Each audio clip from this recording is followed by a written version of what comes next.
Hello YouTube, this is Max Pound Reports, bringing you another report of the 9th age. It's 2500 points and it's going to be my Dread Elves versus an Undying Dynasties list. So without further ado, let's go through the list. So at the start we've got 2 bolt throws. I've never used bolt throws before, I've given them both repeating shots.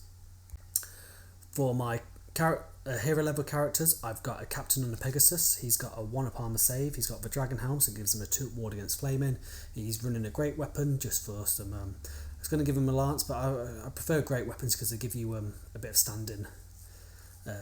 You constantly got strength 6, and he's got the amulet spike, which is any wizard within 12 inches on a roll of a double will miscast. So basically, his job is to hunt wizards and basically make a nuisance of himself by flying, near wizard bunkers and hopefully make him a miscast. So I haven't used that item before. In theory, I think it's a very good item, so we'll see how it works. My other hero choice is a Cult Priest of Yema. She's got 3-up armor, the Midnight Cloak and Gladiator weapons. So again, it's trying her out. I think a captain's better in every single way because you can get a better armor save.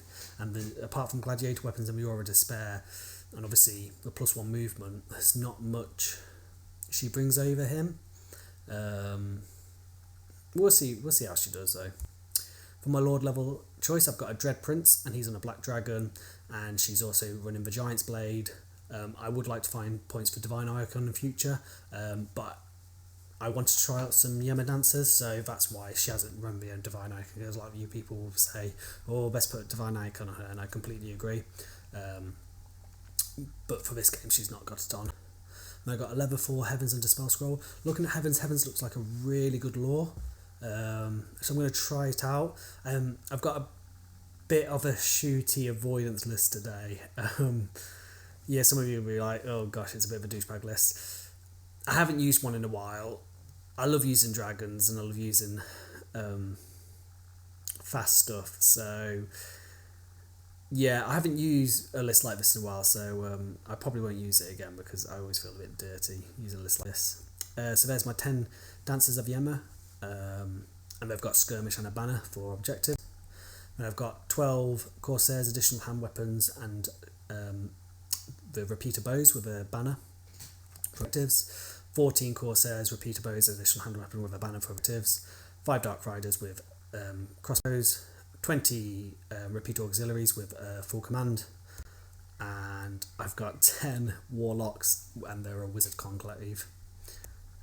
And then 9 Shades as well, but with no additional weapons. Again, if I've got the extra points from dropping the Dancers of Yem or something, I'd give them great weapons probably. So I win the roll off deployment, and I decide to go first because my theory is I need to get the first round of shooting him. And I've got so much movement with the vast majority of my troops that I can just by and largely just redeploy where I want in the first turn. I mean, the only thing that's going to scare me is he's got 1 catapult, which is obviously a danger to the dragon, so he can knock off quite a few wounds there. So that's why the dragon's in the middle, because I can obviously fly him up towards that building to get cover there, or fly him to the rocks to get cover there. So I'm not too worried about it. Yeah, so I'm pretty much set up like that. I like that impassable on the right hand side to so I can use my warlocks to it stops getting charged all at once. And then what I do is I put the 2 Corsair units way on the left because they're going to be the secondary objective for this game is break the line, whatever it's called. I think it's called break the line. So I need to get a banner over to his side of deployment. So basically he's got a choice here. He can deploy some stuff to stop them, which means that it's not coming to my other side where there's more points. It means I can pick and choose my fights, because obviously with a list like this, you pick on one thing, shoot it to death, and you try and compartmentalise each part of their thing, because really on its own the only thing that can fight anything is the dragon in this list and the warlocks a little bit, but anything fighty will tear most things up. So you've got to make sure that you target prioritisation. So his deployment, his list, he's got 3 carry-on and a Sculpt, and then on his left hand side he's got 2 Sphinxes with an 8 defense. He's got a Colossus with a 4-up save and additional hand weapons. He's got a bunker of 30, I think it's 30 archers, and he's got 2 level 2 on Sands on there and a level 2 on Light, and one's got a Dispel Scroll, and I think that's it in that. Again, it's really quite simple. Then he's got 5 chariots, and in that chariot block he's got a Tomb King on a chariot, and his Tomb King's got a 2-up armor save, 5-up ward save, and he's got the Sword of Strife, so he's got 7 attack, strength 5. But he's got 2 horseman units with light armor shield. He's got another Colossus with additional hand weapon, and he's got a little 10 archer unit as such. So we roll for spells as well. The spells I get, so this is what the start of the battle looks like, so I'll go through that. I'll quickly go through spells now. So I get obviously Curse of Mortality and Bolt of Darkness, and then I get Thunderbolt, the Stars Align, Ice Shard, Blizzard, and one other, Chain Lightning. And he rolls Curse Blades, Desiccation, which is -1 toughness, -1 strength. Then he rolls Ancient Glory and the Desert Winds, and then on Light he gets Baronas and Speed of Light. So he's matched up like so. Straight away, I'm quite liking the way he's deployed.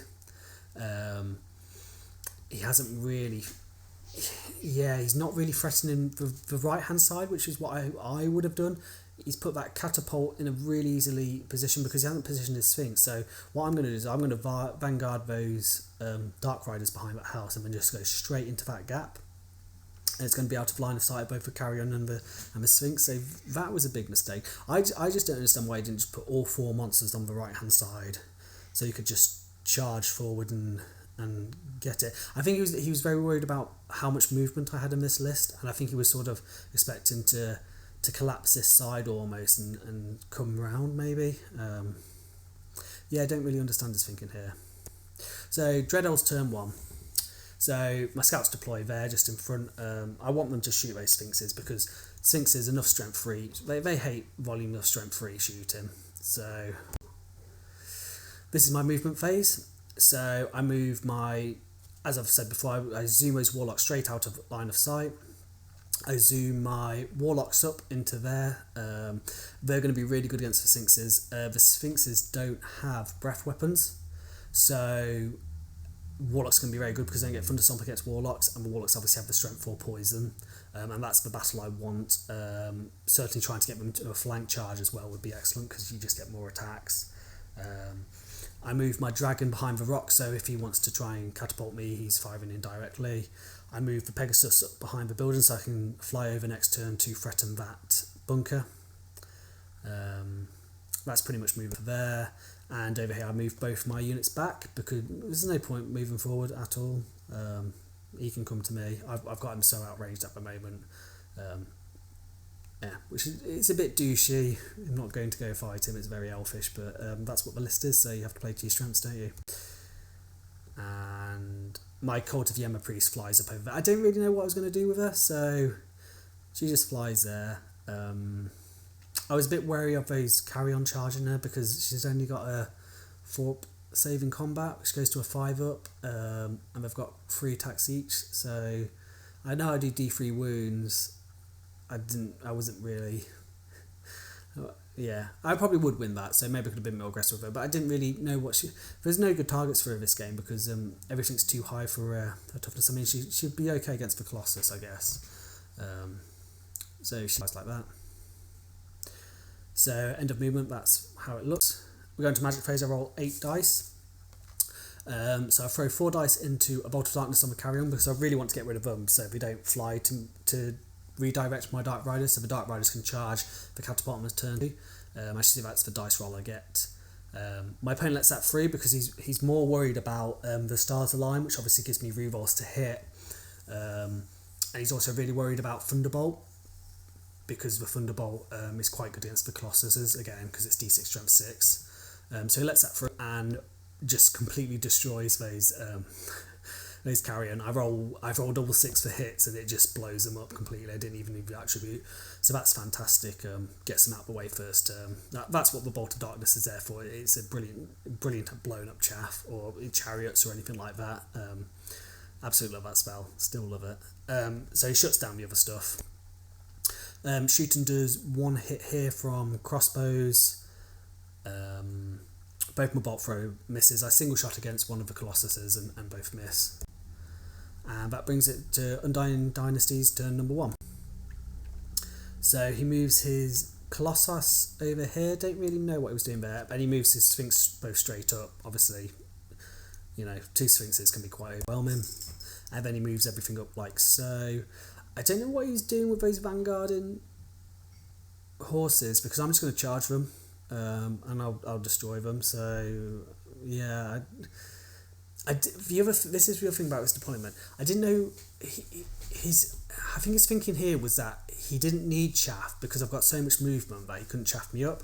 But actually, those horses are really good at threatening my wizard and my archers, because they're both not very lightly armoured, and also it stops me shooting other stuff. Like if I've got that to shoot, I'm not shooting your big monsters, and that's really what you want, because if I get any of those monsters down to like 2 wounds, I can take them in combat. So yeah, I think he played this side a bit wrong, really, basically. In Magic Phase, I can't remember how many dice he gets. Oh, he gets 9 dice. And he throws 3 at Desert Wind, and he gets 17.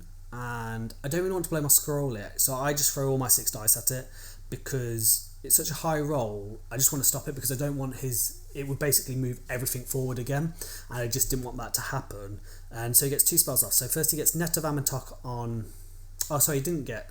Yeah, Net was one of his spells. It wasn't Speed of Light. It was Barona's and Net. So he gets Net on my archers, which will probably stop them shooting, which is a good idea. And he also gets Barona's Time Warp up on his Sphinx. So that gives him movement 10, which obviously next turn gives him quite a good charge. So that's quite a good idea. Gives him good throw. And his archers pick off 2 of my shades. So Dread Elves turn 2. So I make quite a few charges here. So my coursers on the left-hand flank slam into those horsemen. My Dark Riders obviously charge his catapult, and then I charge my Warlocks into the Sphinx, the wounded Sphinx, so it's only on 4 wounds. So yeah, he doesn't have a breath weapon. If I can get reroll to wounds or Ice Shard Blizzard off on his Sphinx, I think I do enough, or don't take enough, that I do 2 or 3 wounds and then crumble him by 1. That's the idea. And then I can overrun into Colossi and do the same to him. Or I stick and I can grind him down, because he's actually...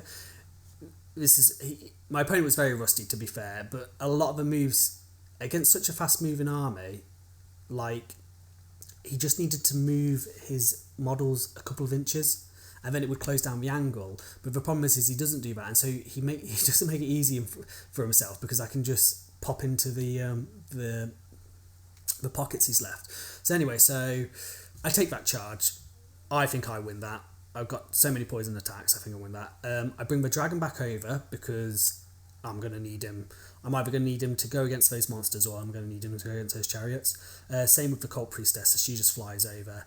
And I chuck my Yema dancers over just to act as chaff if I need them. And then obviously I don't want that Sphinx getting into those crossbows, because he wins that. Sphinxes are so good against infantry. So I just chuck my shades forward to chaff them up. It's 144 points if he wants to give up, and that's fine. I'm happy with that. So there's my Dark Rider slamming into there. There's my Warlock slamming into his cat, and there's my Corsair slamming into his thing. So I get 7 dice for my power phase, and I miscast 3 dice on Ice Shard Blizzard on his cat, and he lets that through because he wants to see what happens to my wizard.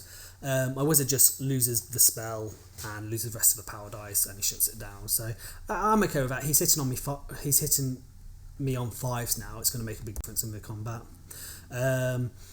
Shooting here does 3 wounds to the Colossus. That was with both bolt throws. Just having that extra counter to reroll a to hit or a to wound is absolutely brilliant for bolt throwers, especially single shot. In combat, Yes, I didn't shoot my archers. Shades shooting does nothing, and the archer shooting, I failed the net of Amatox test, so that does nothing as well. In combat, I blow up the catapult, surprisingly so, and reform as so.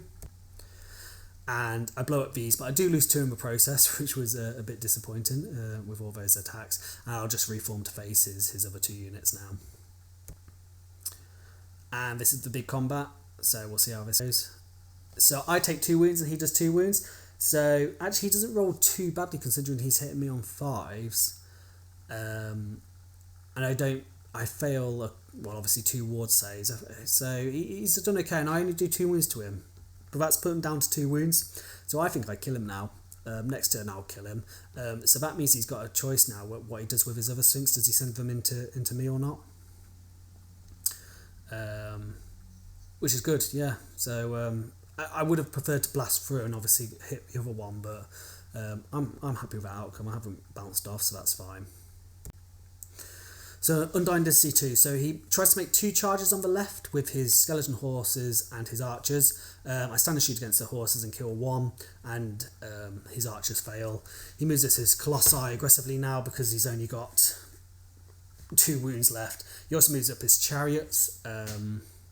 Moves up his bunker because he wants to get to a charge range of my Pegasus. And to be honest, I'm not bothered. Those archers aren't facing anything. They can't shoot anything. If he rolls any doubles and I want to let the spell through, then he's going to blow up. I'm happy with that at all. And then he sends his other Sphinx into my Warlocks. Now, I thought this was a flank charge, but he said it was a frontal charge. And I was like, are you sure? And he's like, yeah. And he apparently checked it. So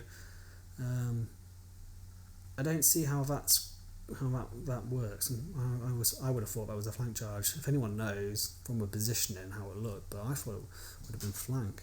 But he's obviously trying to help out that other cat because he doesn't want it to die. I think it's dead whatever he does, so I would have been more tempted to clear the shades and try to get into the old archers instead. And then he moves his other Colossus round to threaten the Warlocks again as well. So there's a picture of the Horsemen getting in and the Skeleton Archers failing the charge. And there's a picture of a cat getting in. And that's what it looks like as so. So for magic he gets 5 dice. Again he casts up Desert Wind at the start and he gets a big 17. And I just don't want it to go off just because it's going to heal all of the monsters. I think that's why he moved his bunker such and such a funny position, because he wanted to get all the healing spells off on all his monsters. So I just scroll it and then I use my dice to stop everything else because I've got the monsters on the rope now. So basically my tactic is every magic phase let through the spells that are going to, a hex or something, and just stop the healing spells. So my core says this is all the to wound wells, basically wound with everything. Look at that. You gotta love it when all the dice come up your favour, isn't it? So it blows up that unit completely. Yeah, so combat here, I kill that Sphinx as I predicted. I don't think I'd do anything to the other Sphinx. I might do 1 wound maybe. I don't think I do. But I think I throw all my attacks on that other Sphinx. And he only does 1 wound to me. He really fluffs really quite poorly, and I make some quite good ward saves. This is the thing about ward saves is they're quite good. And this is when I was saying to my opponent, you've got to take breath weapons on them because toughness 8 is a fallacy, and because of Crumble, you just need them as a get out jail card. Like I think the breath weapon is worth more than the 4-up save. And he's very much, no, the 4-up save comes in such handy because he gets his 5-up armour. And he just to be fair, I was putting 4 or 5 wounds through and he was making quite a few 5-up armours. But even so, 2 breath weapons there kills that unit because it just puts so many wounds on, just kills them. And I wouldn't put the Warlocks into them. So I win combat and reform as so. And this brings me on to Dread Elves turn 3. So in the top left I charge those Skeleton Bunker with my Corsairs. I charge the Dragon into his chariots, partly because I don't want them charging me. I'm going to challenge If he feeds me a champ, that's fine. Or if he takes it with his Tomb King, I think I win it. Hopefully I win it, especially with the breath weapon and everything like that, and him being flammable. I think I've got that just because I've got the toughness 6 and 6 wounds. So maybe on another day I wouldn't have done it. I would have been a bit more cautious, or sent him into the Kit Kat to finish off him. But I wanted to see how it goes, so I sent him in. And also that Colossus, if I hold, he hasn't got a angle on me. He's only got 2 wounds left, so I'm hopefully going to shoot him off now. So I move my coursers up to shoot him.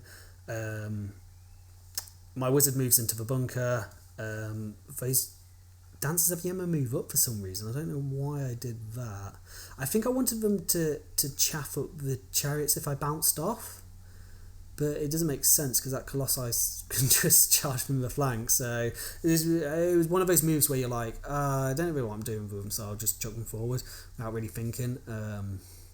Yeah, bit of an odd one. I zoom my Dark Riders over here to shoot at that Colossus. For magic I get 8 dice. I tried to get -1 toughness over onto the Tomb King and he stops it. Then he stops a Thunderbolt as well, but I do get what's it called? The Stars Align onto my archers. He lets that through, so that's good. Shooting here does 1 wound. Could have been better, but shooting here does 3 wounds. That Stars Align, when you've got 40 crossbow shots, hitting on 5s, re-rolling everything, and then winning on 6s. I think I put through like 6 or 7 wounds, and he actually makes quite a few armor saves. It's devastating against high toughness stuff. That volume of strength 3 shooting. So going on to combat, I do 2 wounds to him, and he does 1 to me. Again, he's just not rolling particularly well. I mean, he's hitting on 4, so I think he's only ever doing 1 wound with his Sphinx. And it's 50-50 chance if I save it or not, and I just save him. It's just one of those things where it's 50-50 and just sometimes it comes your way. So he loses, I think he loses by 1, but he's okay because he's under those constructs. So again, I think I kill that Sphinx next time. Even if he puts that Colossus in, I think I kill one of them. Because he's only got 2 wounds left. In here in the challenge, we do 2 wounds to each other. I roll not particularly well, and he rolls quite well for his ward save. This is where the Divine Icon would be really handy, and certainly I would find the points for it in the future. It's also noteworthy to add, he only rolled 3 for the breath weapon, and so it just didn't really do anything. But again, you could give rerolls to hit with the Stars Align. Heavens just seems to be such a good lore to have, especially with the lore attribute where you can reroll armor saves and stuff like that. Like that little counter comes in real handy, especially if you've got a lot of big things, high toughness with ward saves. For example, I'm going to try a Dragon and Manticore list. Stuff like that is hard to get rid of, and yeah, really liking Heavens, really liking it. So this leads us to Undying Dynasties 3. It's not looking particularly good at this moment. The Warlocks are just being ridiculous, to be fair, but it's Warlocks, what do you expect? So he makes some charges. Oh, I forgot to add those coursers, obviously finished off those Skeleton Archers and overran into his deployment, so I've got this secondary objective moment. So he charges his Colossus in. He charges his other Colossus at the Gladiators, so I flee because if he brings that Colossus over here, it's fine. I'll just swift reform and shoot him. He's only got 1 wound left now, so I'm pretty much guaranteed to get those points. He didn't want to charge for Corsairs because obviously the stand and shoot, and also we've still got quite a few attacks in combat that he's quite worried about them putting a wound through. I understand that. The only thing I don't understand is he didn't redirect into the Shades, which would have caused another terror test and maybe got them to flee. And then you can choose who you fail against. But he fails to charge anyway there. And then he just moves his bunker up there to try and get some healing spells off against everyone. His Scorpions finally pop up, so one pops up there and another one pops up there. And no, sorry, he moves one there and he moves one there. In the magic phase, he fails to cast his. I think he gets 8 dice again, so it's 6 versus 2. I think I channel, so it's 8 versus 7. And he fails to cast the Desert Wind to heal stuff. And then I stop everything else. So really, he really needed the magic phase there. Personally, with this, not to be too critical, but when you've got so many big monsters that really need their wounds because of static combat res, you need a better magic phase than just a +1. And I personally either like the Book of the Dead or the Book of Arcane Power. So you either got a +3 or obviously a -1 in your score.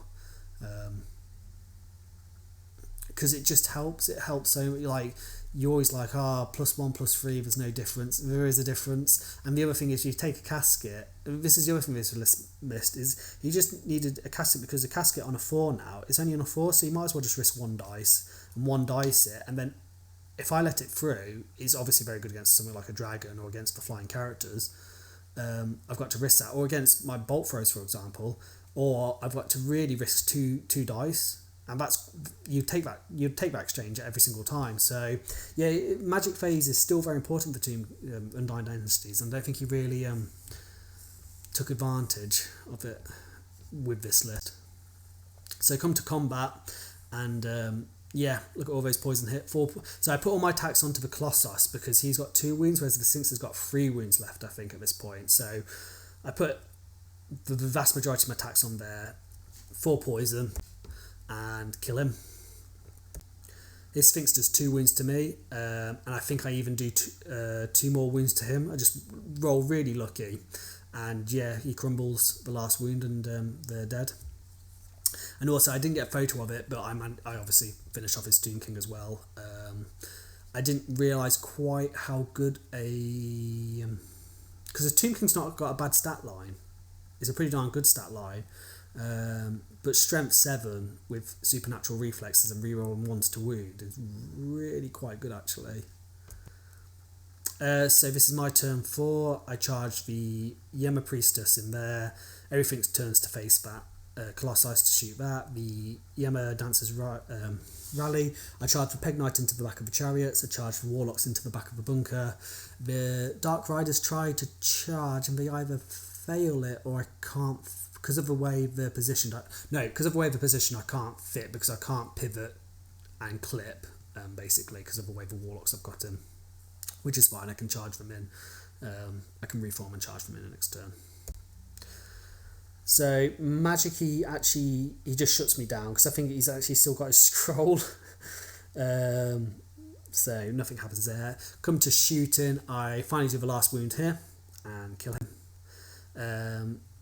In the combat phase, his Scorpion does a wound to me. I fluff and don't kill the Scorpion, and I'm just like, that Corpse Priestess, yeah, I don't particularly like.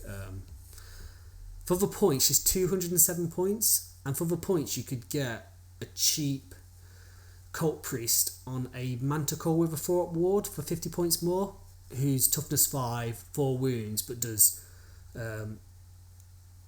4 attacks on the charge with hatred, and she does multiple wounds too on infantry and characters. So it's good against characters, but then the Manticore does D3 wounds as well, and I think that's a much better investment for your points than what she gives. And she's still the same movement, still movement 8, because Barden is -1 movement. Mark of Yemmer is +1 movement. So yeah, I think a Manticore is much better. Combat here, he does 1 to the Warlocks, and I do 9 to him. Just I love carving up skeletons. So he crumbles a bunch, and he decides to call the game there, which I can see why.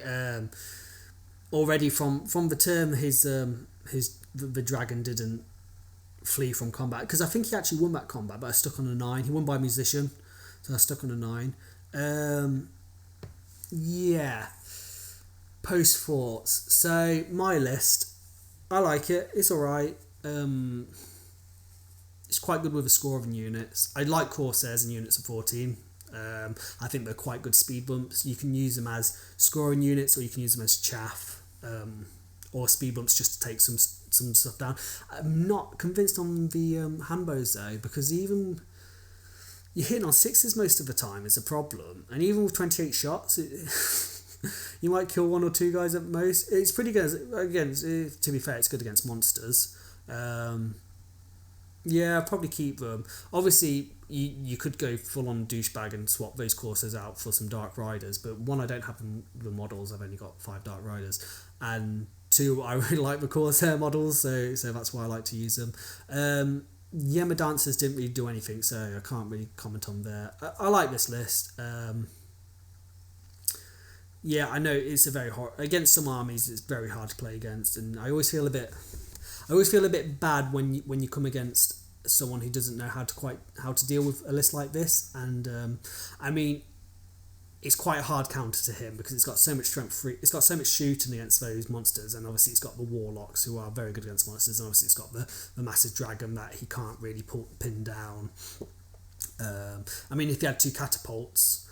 Quite good, but again, deployment. He'd seen where I deployed, so as I said to him after the game, I didn't understand why he just didn't put that catapult over on the left-hand side hill, and just he's firing indirectly, but it forces me to not. I can't be aggressive with my dragon, if I risk it, which you might do, but I don't particularly like risking it because it's a lot of points, and it's my own. Not even the points. It's my biggest combat unit. So yeah, I think he made quite a few mistakes. I think he was just rusty. He said after the game, he's just like, he hasn't played at like tournament sort of level. Well, I don't think I don't know whether I'm tournament or not, but he was like, I haven't played in a tournament while, so I'm just not used to covering angles and just pivoting because that's what he needs to do was pivot some models just to close down the angles. And I never think it's good to leave gaps in your line against such a fast army because straight away he saw that those Dark Riders got in. So this was a game of more of me capitalising on mistakes rather than outplaying him. But again, that's what a fast army does. You can play defensive and then hit them as soon as they make a mistake. Any other comments, leave them below. Hope you enjoyed the report, and we'll see you for the next one. Cheers. Bye.